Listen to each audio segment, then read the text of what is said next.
Salut, c'est Trado, je suis content de vous retrouver pour la mise à jour des zones d'accumulation rationnelle pour l'or, l'argent et les platinoïdes. Je vous rappelle que ce format ne s'adresse pas aux traders, il s'adresse aux investisseurs, à ceux qui veulent constituer pour le long terme, pour la retraite, pour la transmission, une position en or, en argent et en platinoïde. On va commencer comme d'habitude par les actualités. Première actualité, c'est un article qui nous vient de la banque suisse UBS à l'adresse notamment de ses clients et qui explicite 3 raisons pour lesquelles il faut acheter de l'or maintenant. Pourquoi maintenant notamment pour les 3 raisons suivantes. 1, parce que les banques centrales vont continuer d'accumuler de l'or massivement. 2, parce que avec la fin du cycle de hausse des taux imminent pour la banque centrale, l'or devrait normalement augmenter puisqu'on sait qu'il a une évolution généralement inverse de celle du dollar. 3, parce que le risque récessionniste est traditionnellement bon pour l'or et il y a risque récessionniste aux États-Unis, voire dans le monde.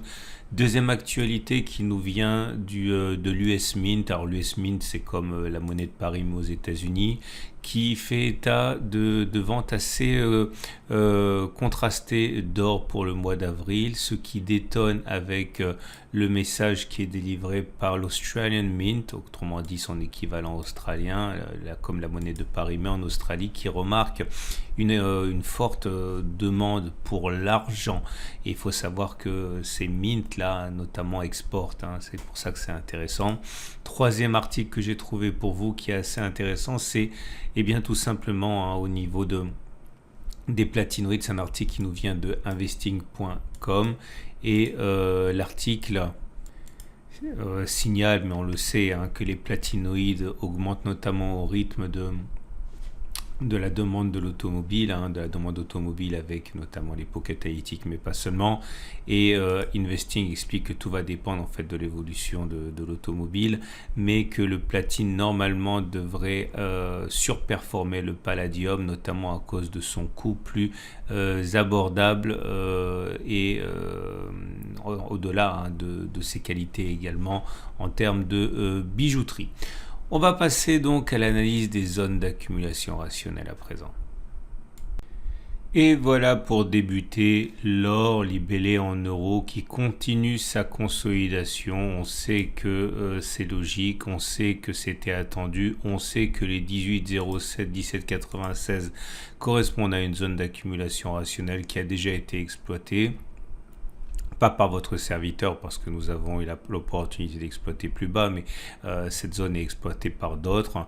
J'ai dit, je le répète, 1807, 1796 c'est pas mal, mais 1786, 1783 c'est mieux parce que c'est une ancienne zone de résistance qui pourrait être testée lors de la prochaine attaque baissière et qui en tant que zone de support par la règle du changement de polarité, résistance qui est cassée et qui change de polarité, pourrait servir de zone d'accumulation rationnelle. Et puis surtout, j'avais expliqué en utilisant les retracements de Fibonacci que lorsqu'on connaît une hausse aussi importante, il est classique de retracer 50 à 61,8% de la hausse.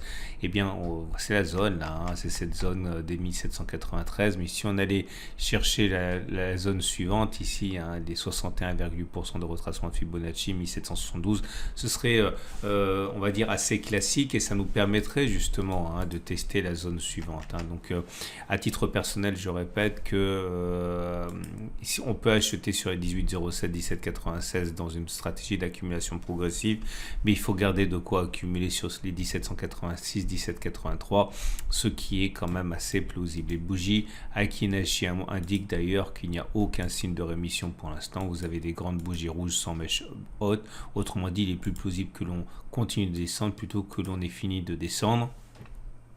D'ailleurs, si vous regardez la moyenne mobile à 200 jours et la moyenne mobile à 50 jours, ça remet absolument pas en question la tendance de long terme qui est haussière.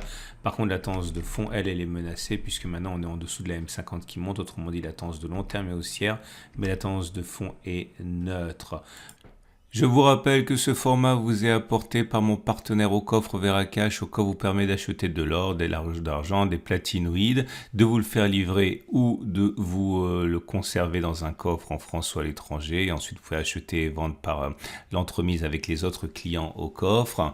Et vous avez également Veracage, un produit exceptionnel, donc de l'or, de l'argent acheté, mais vous y adossez une carte Mastercard classique. Comme ça, si l'or et si l'argent montent, eh bien vous pouvez tout simplement dépenser plus avec votre carte. Ce sont des sponsors, n'hésitez pas à cliquer sur le lien en dessous pour aller visiter leurs produits, parce que c'est exactement ce qu'il vous faut. Je le répète, ce sont des sponsors. Pour l'or libellé en dollars, c'est mieux. C'est mieux en ce sens qu'on a déjà atteint des niveaux clés. Regardez, hein, non seulement on parle maintenant des 50% de retracement de Fibonacci, regardez, hein, la hausse a été de 16% en quelques semaines. On reteste donc la zone d'accumulation rationnelle de 1961-1950 hein, qui a fait l'objet d'une accumulation ici. Je vais enlever la précédente. De toute façon, je vous avais dit que j'y croyais pas trop à celle-ci.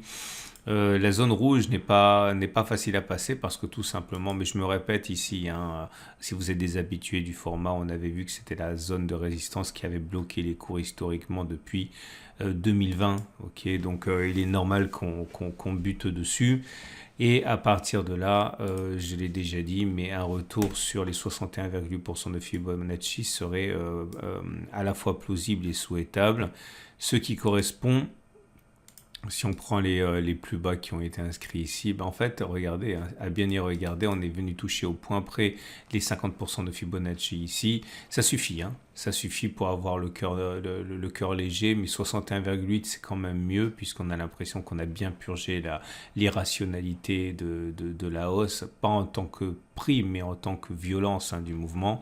Regardez ici, ça c'est intéressant, vous voyez cette grosse impulsion qu'il y a eu, elle aussi, hein, elle était funiculaire et pas très soutenable, et donc regardez, on est venu chercher les 61,8% de Fibonacci avant de redémarrer, hein. C'est pour ça que ce serait bien, je l'ai dit.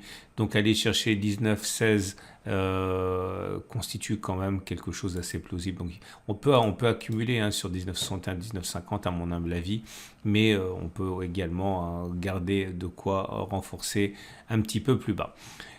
Tendance de long terme haussière, tendance de fond neutre et bougie Aiki-Nashi plus que médiocre, puisque vous voyez c'est toujours rouge, et même s'il y a une petite bougie verte en chandelier japonais, on ne les voit pas sur les Aiki-Nashi, hein, ça reste quand même rouge sans mèche haute, autrement dit on ne voit pas de signe de rémission pour les bougies Aiki-Nashi.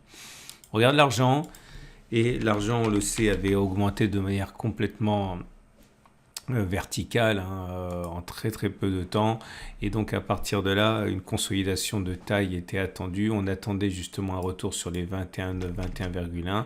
C'est chose faite, mais on n'arrive pas à descendre plus bas. C'est une zone d'accumulation rationnelle, mais je pense qu'accumuler un petit peu en bas serait également une bonne chose si on y va. Si on regarde la progression, on parle de 27% je crois de mémoire, 26% oui, et à partir de là on peut envisager de retracer 50 à 61,8% aussi, hein, ça serait pas incroyable.